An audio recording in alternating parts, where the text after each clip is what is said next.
Gunung Mitake terletak di barat Tokyo dan tidak setinggi gunung-gunung besar lain yang ada di Jepang. Sejak lama, ia diperlakukan bukan sebagai tempat untuk ditaklukkan, melainkan untuk dihormati. Dan kali ini, langkahku membawaku untuk mengunjunginya.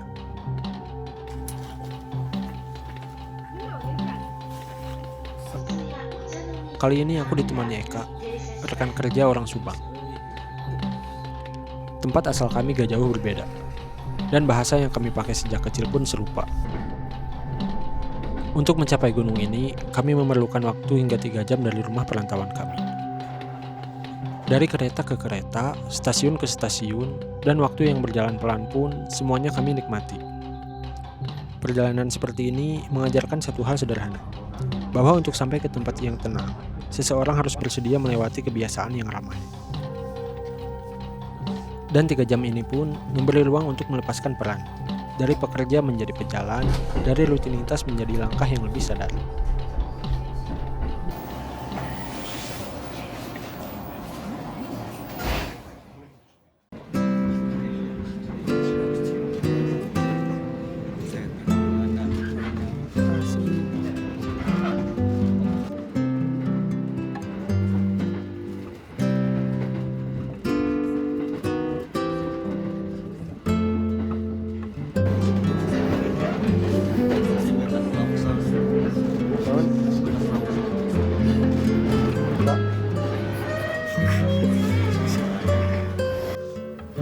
Mitake orang-orang Subang tetangga. Kami pun tiba di Mitake stasiun kecil di ujung perjalanan, tempat kereta berhenti dan langkah kaki mulai mengambil alih.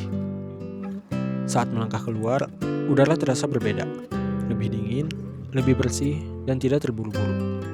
Perjalanan dengan kereta berakhir di sini, namun perjalanan yang sebenarnya baru saja dimulai.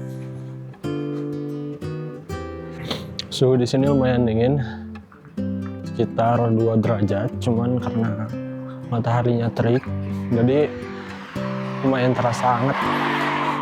Sebenarnya ada jalur buat naik bis, cuman karena Eka tuh pengen jalan-jalan, nikmatin pemandangan, jadi milih jalan kaki aja, dan waktunya nambah 40 menitan.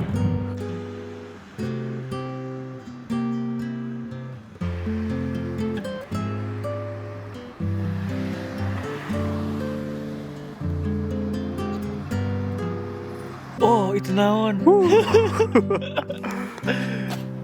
Tuh, Naon? ganteng aja. Es.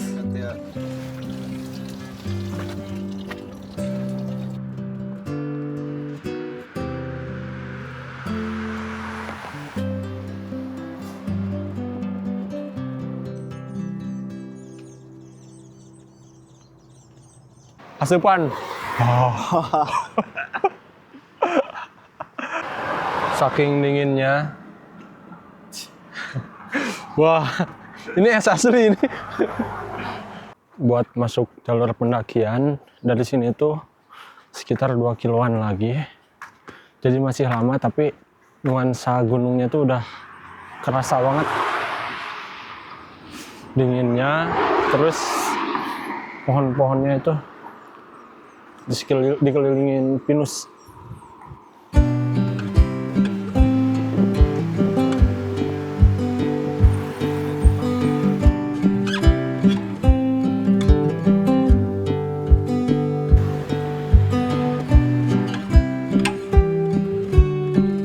Dan kita menemukan torii atau apa ya, kayak gerbang gitu.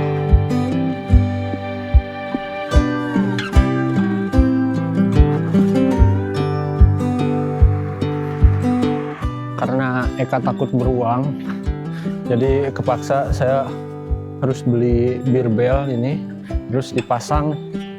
Eka takut katanya.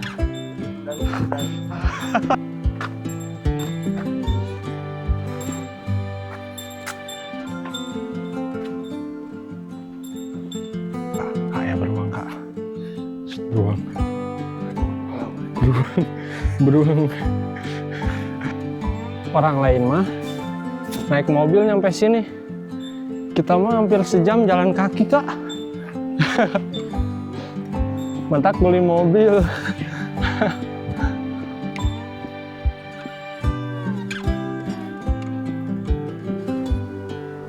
Lumayan Kang. Lumayan ya. Jadi kebakar. Waktunya gak cukup. Kesiangan itu.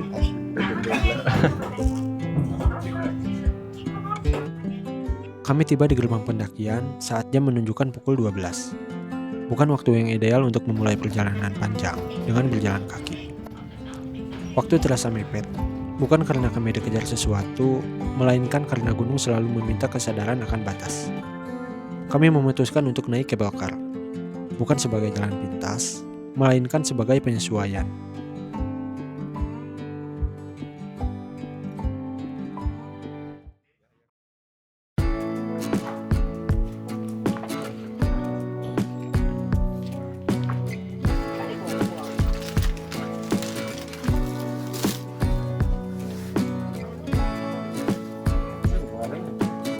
Jadi sebelum masuk hutan, Sasabaika mau makan dulu.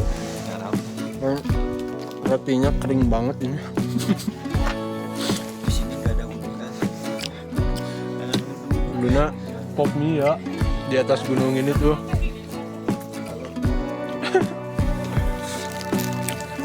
Makan gitu.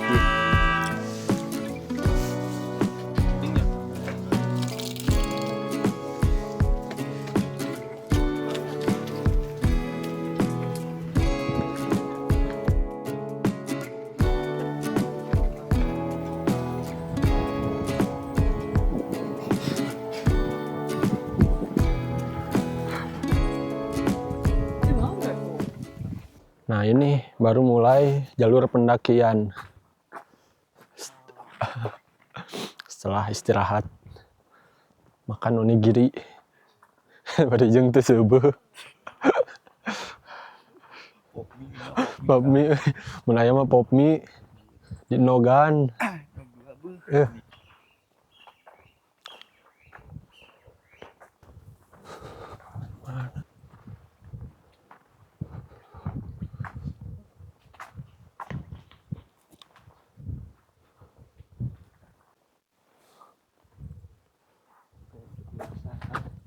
Patilasan. Anjir, modern ya di Capan ya. Tuh di Gunung Jepang mah di atas juga banyak apa bangunan-bangunan. Aman, insya Allah.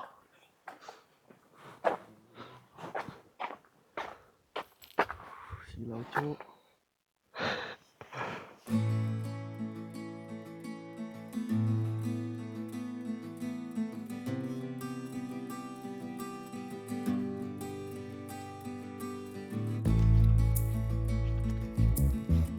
Jika di iya Lembang nih mah hutan pinus Lembang.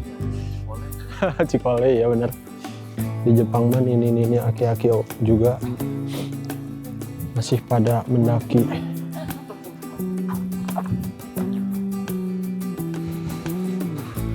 Ini ada pedesaan di atas gunung. Pedesaannya bagus banget. Ih, ini rumahnya bagus.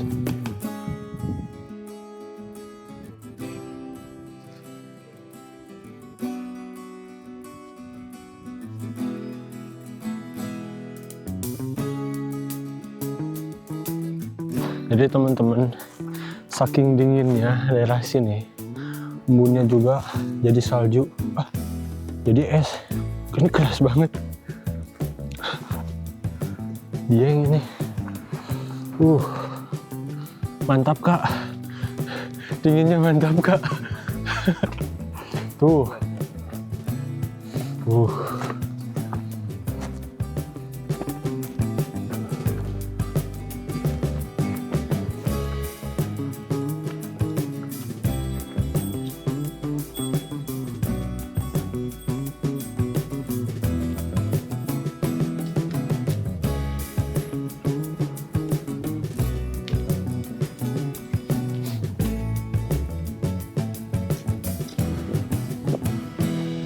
Padang. Jadi di atas gunung ini masih banyak pedesaan. Di mana ini? Sana ya. Dan juga ada toko oleh-oleh. Omiyage. Nakama.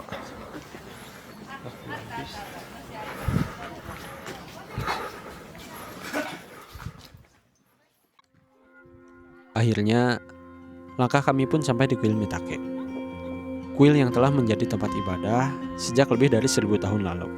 Bukan hanya bagi peziarah, tetapi juga bagi masyarakat lokal yang mencari perlindungan dan ketenangan batin. Aku pun berdiri sejenak di depannya. Tidak untuk meminta apapun secara khusus, hanya menyesuaikan napas dan memberi waktu pada diri sendiri untuk benar-benar sampai. Kuil ini bukan tujuan akhir. Ia adalah penanda bahwa perjalanan hari ini telah mencapai inti.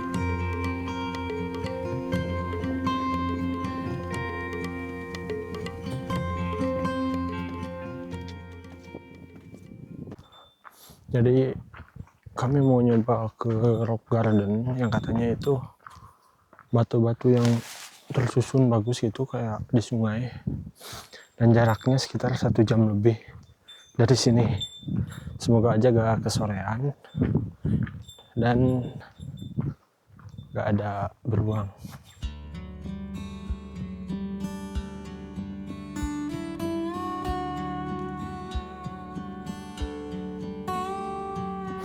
Kita nemu warung-warung kecil di sini buat tempat istirahat. Ada juga wine, terus ada pop mie, ada beruang di sana. Untungnya saya pakai ini. Nih.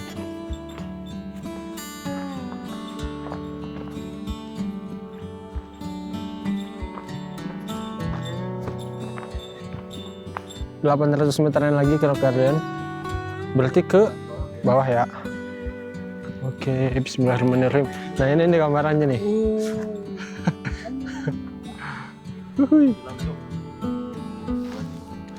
Yuk lanjut. Di sepanjang hutan menuju Rock Garden, aku berjalan lebih pelan dari biasanya. Aku gak menyangka bahwa di Tokyo, tempat yang sering kita bayangkan sebagai gedung, kereta, dan lampu, tersimpan alam yang setenang ini. Bisa dilihat teman-teman, di bawah tuh curam banget. Dan ini hutan, benar-benar hutan. Langkah demi langkah terasa ringan. Pikiran tidak dipenuhi rencana, tidak juga beban. Hanya kesadaran sederhana bahwa tempat seperti ini masih bisa ditemui, bahkan tidak terlalu jauh dari kota. Di sini, alam tidak dipamerkan. Ia hanya ada, mengalir, tumbuh, dan membiarkan siapapun yang lewat menemukan ritmenya sendiri.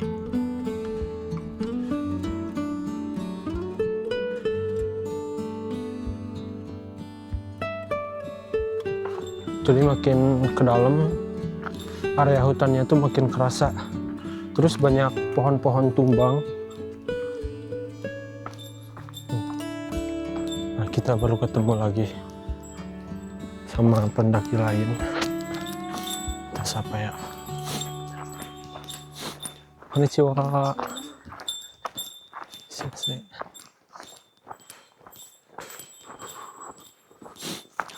Konnichiwa.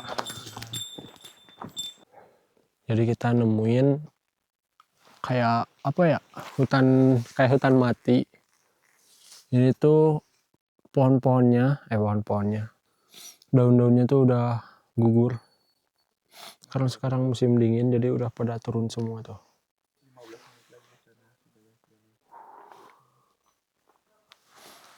Akhirnya setelah melewati hutan, kena sinar matahari lagi. Hangat. Bisa Eka masih motoin batu. Tuh batunya bagus banget tuh. Di atas batu itu kayaknya ada patung, kayak patung Buddha gitu, tapi kecil. Lanjut aja. Nah, ternyata di bawah itu sungai kecil. Kayaknya itu yang disebut Rock Garden itu deh. Nanti saya mau ke sana. Terus ada putih-putih juga. Kalau di kamera gak tahu kelihatan atau enggak. Itu kayak embun yang jadi es gitu. Karena saking dinginnya di sini. Setelah berjalan melewati hutan, akhirnya aku sampai di Rock Garden. Ia adalah jalur alami yang mengikuti aliran sungai kecil, dipenuhi bebatuan besar, akar pohon, dan lumut yang tumbuh perlahan di tempat yang lembab dan teduh. Nama Rock Garden muncul bukan karena ia dirancang manusia, melainkan karena karakter alamnya sendiri. Batu-batu di sini tidak disusun, tidak dipoles, dan tidak diatur agar terlihat indah. Mereka hanya berada di tempatnya selama waktu yang sangat lama.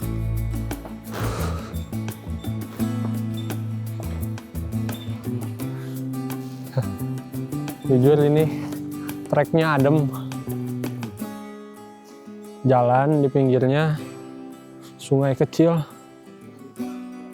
Jadi ya bunyi-bunyi air terjun tuh, aliran air enak di telinga.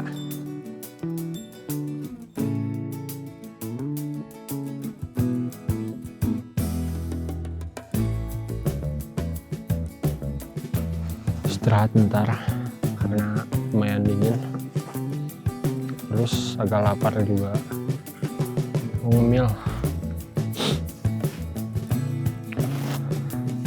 Di sana juga banyak orang Jepang.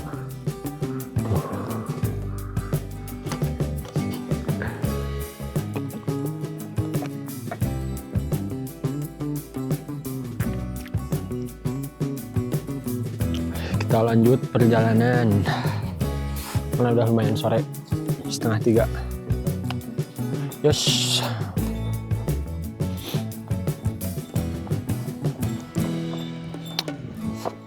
Suhunya udah mulai menurun, makin kerasa dinginnya.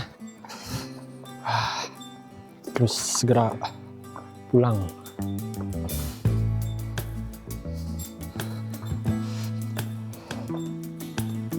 Nih, beku semua. Segini.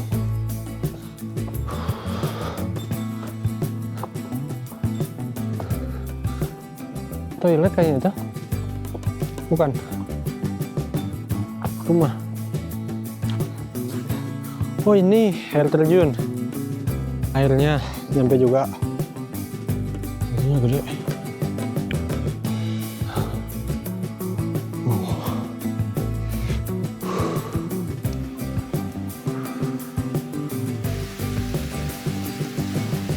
Pendek tapi bagus. Kita coba ke sana.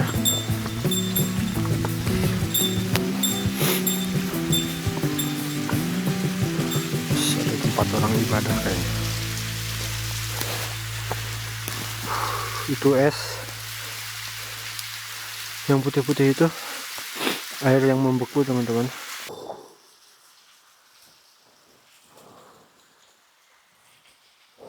Teman-teman, ada hal unik.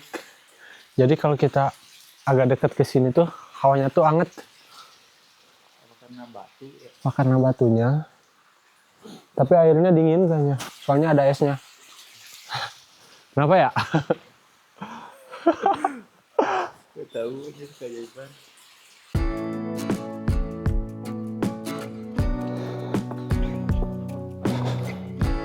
Ini curam banget.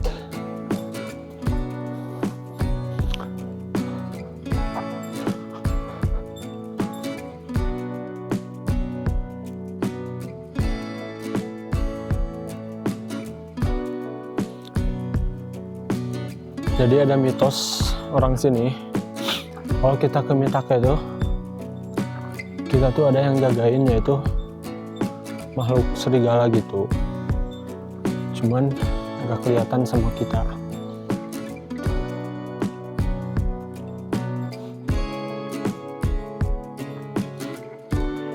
Itu daerah Tokyo. Wah, gak kelihatan sih. Jauh banget.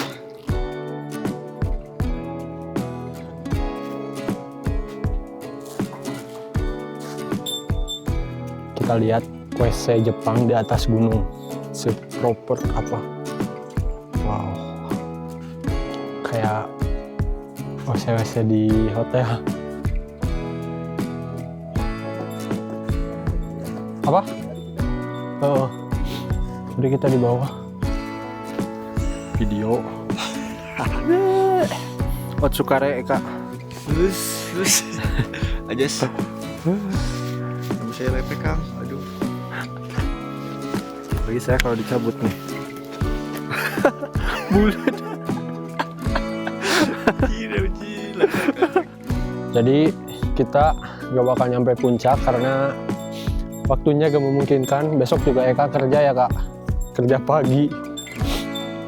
Jadi mutusin buat balik tapi pakai arah yang berbeda. Tadi kita lewat bawah. Sekarang keliling ke sana kan. Jadi ke atas. Tapi sebenarnya puncak Gunung Mitake itu kuil yang tadi teman-teman. Terus kalau kita mau ke atas lagi itu beda gunung. Gunungnya Gunung Otake. Jadi apa?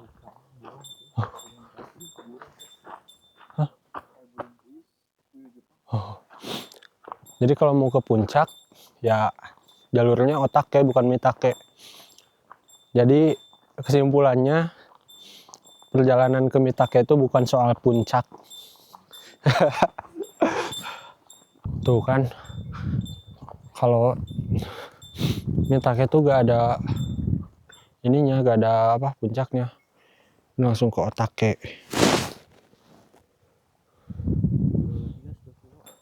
Dan akhirnya udah nyampe ke apa namanya?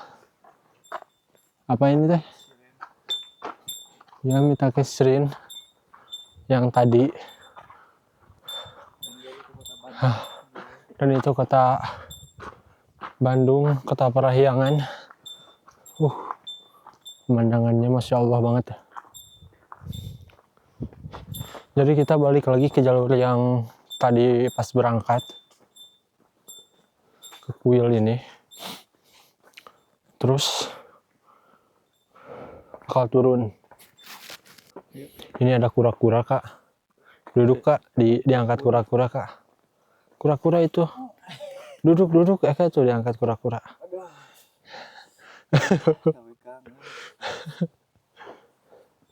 Nuhun. Kalau ini buuk, saya duduk di buuk. Anjir, asa teu sopan kieu. Hampuranya. Ya, di kamera gak kelihatan. Itu pemandangan kota Tokyo.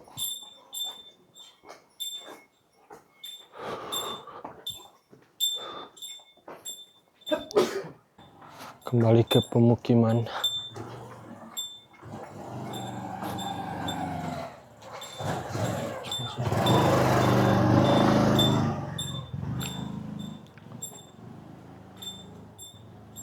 Ini tempat oleh-oleh. Tempat makan juga nih Kak, ada udon Kak. Di titik ini, perjalanan kami di Gunung Mitake selesai. Langkah tidak lagi menuju hutan, batu, atau aliran air. Kami perlahan kembali ke jalur pulang. Saat langkah mulai turun dan perjalanan kembali mengarah ke kota, yang tersisa bukanlah lelah, melainkan ketenangan kecil yang sulit dijelaskan. Dan mungkin selama perasaan itu masih bisa kita rasakan, perjalanan seperti ini masih akan selalu layak untuk kita ulang. Video ini berakhir di sini. Bukan sebagai penutup yang dramatis, melainkan sebagai jeda. Jeda sebelum kembali melangkah ke rutinitas, ke kota, dan ke perjalanan lain yang mungkin belum kami rencanakan.